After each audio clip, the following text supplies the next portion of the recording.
feelings that forced the gods to break their own rules. An exhibition which contributed to cultural discovery. Envy almost ruined the life of an innocent girl.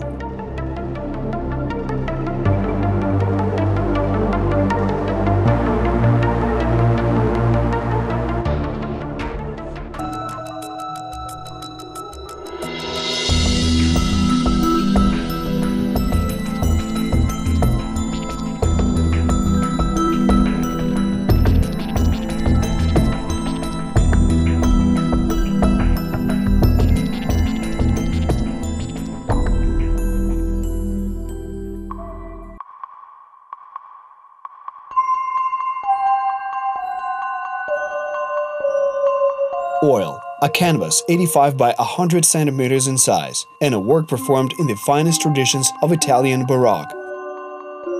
The contrast of light and shadow which is used can be seen in this work. Besides, a very rich color palette is also present. Artificial dramatic lighting, typical for paintings of many Italian masters. It was typical for many different Italian masters, particularly for prominent Antonio Correggio. And the plot is typical for the artists of that period. A love scene is depicted between Cupid and Psyche. The canvas is called Cupid and Psyche. The painting Cupid and Psyche was painted based on the beautiful myth. The origin of this story comes from the novel by Roman writer Apuleius called Metamorphosis, or The Golden Ass. It's about a simple girl by the name of Psyche, who was so beautiful, even more than Venus.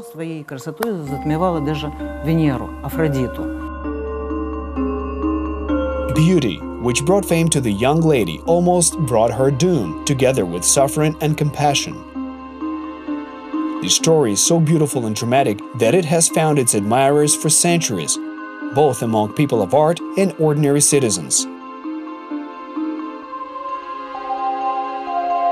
Psyche was an earthly girl. She was so beautiful that earthly women, forgetting about the goddess of beauty Venus, began to idolize Psyche to the level of Venus. Of course, Venus couldn't accept the fact that they'd forgotten about her, because she was the goddess of beauty.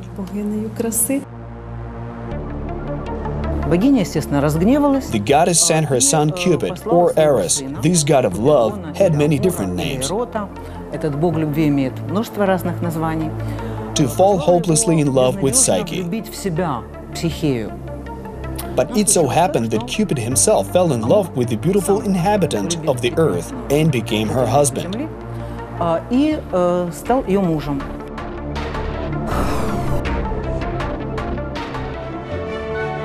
Cupid presented Psyche a crystal castle on a mountaintop, where they started their story. The only condition of their marriage was that Psyche would never see her husband. He came to her on a dark night, but he never showed her his face.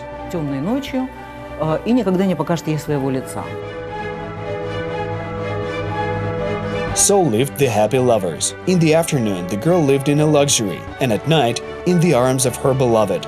Who knows how long their idyll would have lasted? But as always, the envy and deceit of women intervened. On one occasion, Psyche told Amor that she missed her sisters and wanted to see them.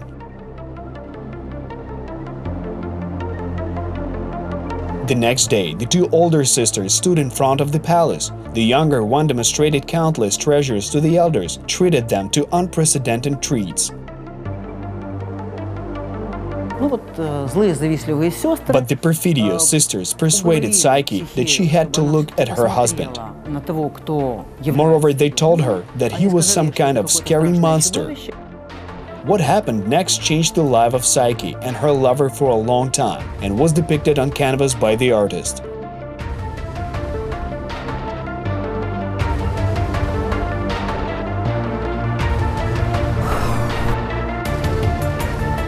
at the Uman Art Museum believe that the canvas was the work of a bright representative of the Rococo era Frenchman François Boucher. François Boucher was not just an artist, he was a well-rounded man. He worked as a painter in the court of King Louis XV. He painted the rooms of the king's palace. He also created the scenery for theatrical performances.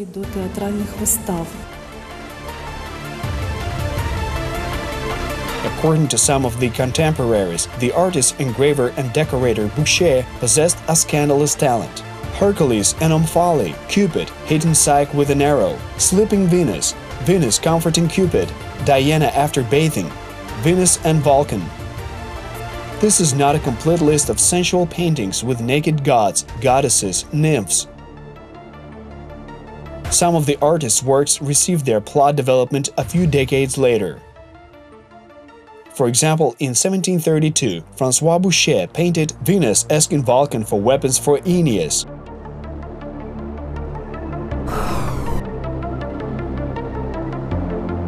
And it was only 25 years later that Vulcan gave Venus that weapon.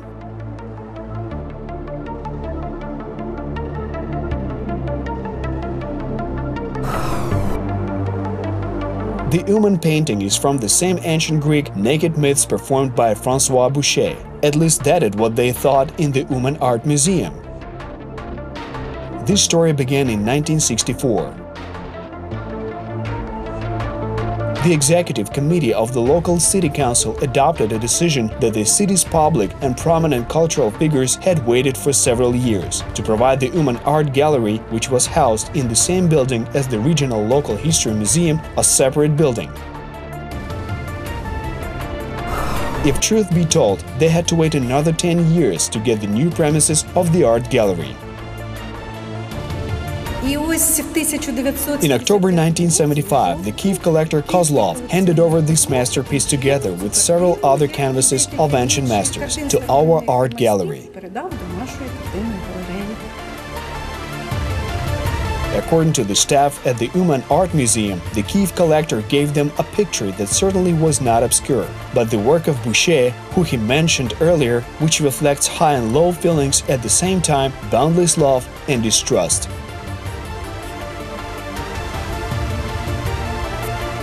Once, when the young man rested on the bed, the girl lit an olive lamp. To see the man's beautiful face, she quietly walked over and looked at his facial features.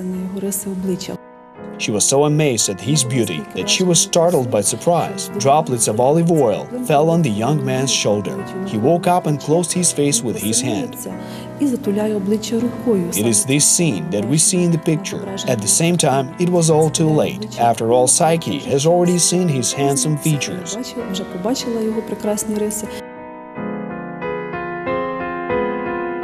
Cupid flew back to Olympus, and Psyche was left alone to grieve in the palace. After some time, she left the palace where she was happy and went to look for her lover. So the girl fell into the possession of his rival, the goddess Venus. The latter, having got the opportunity to avenge her, entrusted the young lady with various impossible tasks. Like Cinderella, Psyche had to separate lentils, rice, and wheat. When she managed to do this, the vengeful Venus came up with a new task.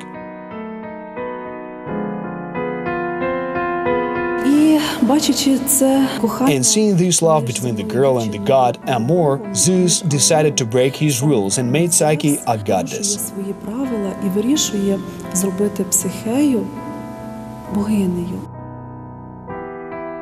Well, not exactly a goddess, just immortal. Also, he persuaded Venus not to interfere with the marriage of young lovers, so the earthly girl entered the host of the gods. And in memory of those troubles that Psyche had undergone, a peculiar hairstyle remained.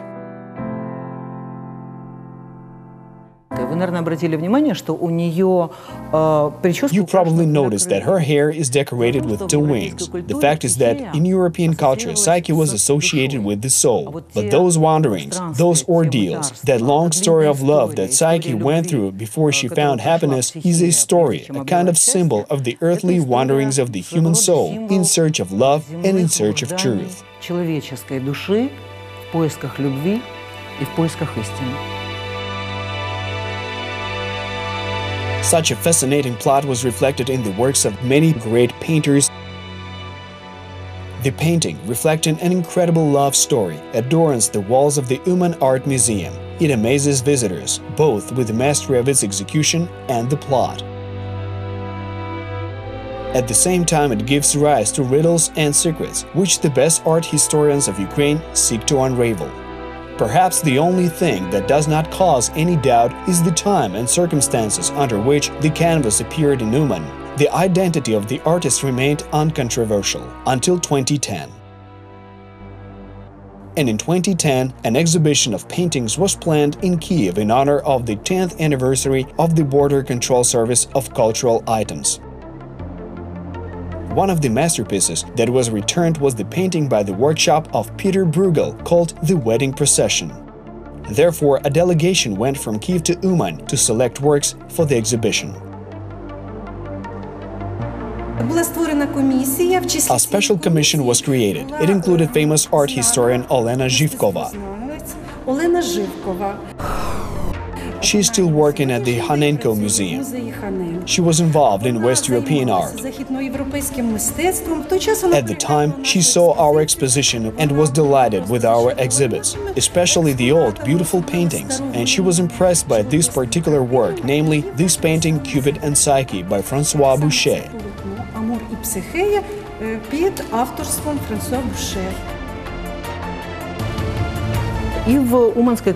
Obviously, at the Uman Art Gallery, there are no such highly specialized lighting devices that would, on one side, give a sufficient amount of light, and on the other side, have those filters that remove the harmful components of light. So I was not able to examine everything carefully, but the picture, which in this gallery was attributed to the work of the remarkable French master of the Rococo era, François Boucher, just hung in the lower register, and I more or less managed to have a good look at it as well. Регистре, и мне более-менее удалось рассмотреть ее хорошо. She drew the conclusions that this canvas belongs to the 17th century Venetian painter Marko Libery, Cupid and Psyche. Pietro Libery. And today this picture is registered with the signature of Marko Libery, Cupid and Psyche, 17th century. Іде з підписом як Марко Лібері під запитанням, а Амур і Психея, 17 століття.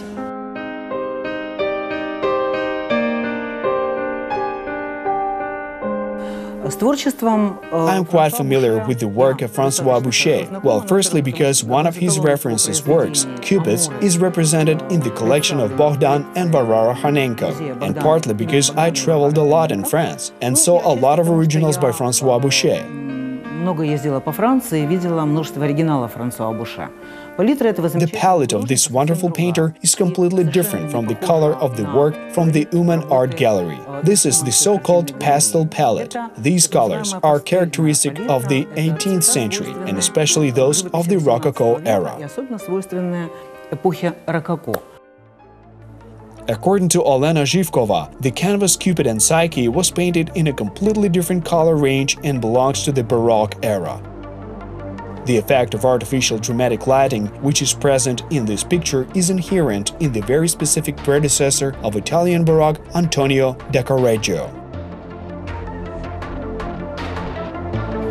Pietro Libery, Pietro Libery, a Venice-based artist, imitated many painters in his lifetime, but particularly Correggio. I think that this work was done under the influence of scenes in artificial lighting, in the light of a torch, in the light of a candle characteristic of Correggio's work, let's say the child Jesus.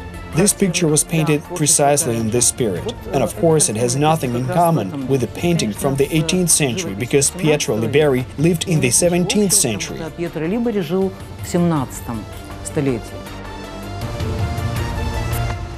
And what does Pietro Libery have to do with reputed author of the Uman picture, Marko Libery? Marko was the son and talented part-time student of Pietro. In his work, he imitated the style of his father, used the effect of strong contrasts. A good example of this is the picture Jupiter and Mnemosyne. This work was to have been part of the scenery of one of the palaces in Venice, but today it's stored in one of the museums of Budapest. By the way, the son took from his father not only artistic techniques, but also the subject, mythological scenes with nudity.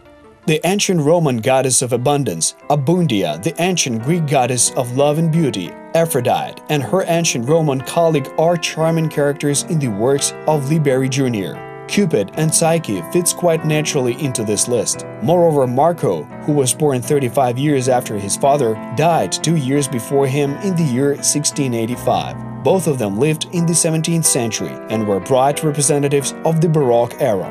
And it is quite possible that it was the son who was the author of the painting in Uman, only probably.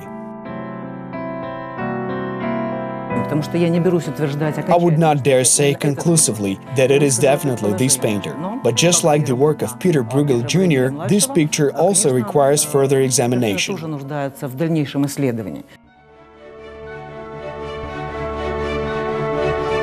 In the meantime, this picture captures the audience with the skill in the way it was painted, the tangled story. At the same time, it teaches us how not to be led by envy and how to fight for happiness.